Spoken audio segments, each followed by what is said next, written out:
دوستو، واقعہ کربلا مانو اتہاس کا ایک ایسا واقعہ ہے جو مظلوم کو ظالم کے خلاف آواز اٹھانے کے لیے پریرت کرتا رہے گا۔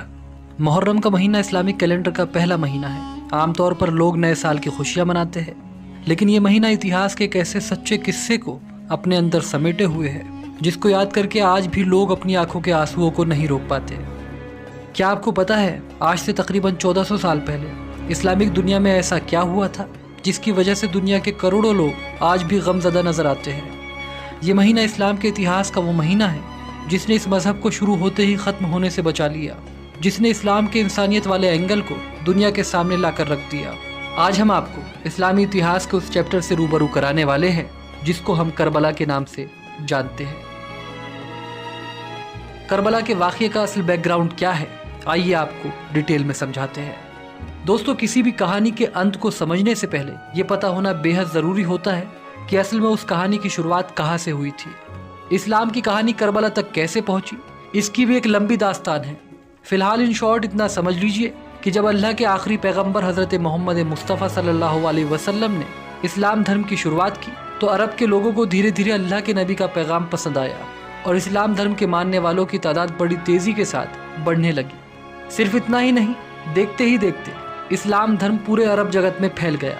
یہاں غور کرنے والی بات یہ ہے کہ اللہ کے آخری نبی نے اپنی زندگی میں یہ اعلان بھی کر دیا تھا کہ وہ اللہ کے آخری پیغمبر ہے اور ان کے بعد پیغمبر آنے کا یہ سلسلہ ختم ہو جائے گا۔ آپ کی معلومات کے لیے بتا دیں، حضرت محمد مصطفیٰ صلی اللہ علیہ وسلم کی ایک بیٹی تھی جن کا نام فاطمہ تھا۔ اللہ کے نبی نے اپنی بیٹی کی شادی اپنے چچا حضرت ابو طالب کے بیٹے حضرت علی سے کرا دی۔ جانکار بتاتے ہیں حضرت علی نے اسلام کو عوام تک پہنچانے میں بہت ہی مہتوپورن یوگدان ادا کیا تھا۔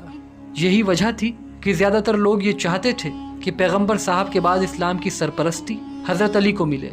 کئی لوگوں کا یہ کہنا ہے کہ اپنے آخری حج سے لوٹتے وقت غدیر خم کے میدان میں اللہ کے نبی نے اپنی زندگی میں ہی اس بات کا اعلان کر دیا تھا کہ میرے بعد حضرت علی ہی اسلام کے لیڈر ہوں گے، اور وہ باقاعدہ اس بات کو لے کر اللہ کے نبی کی حدیث اور ثبوت بھی پیش کرتے ہیں۔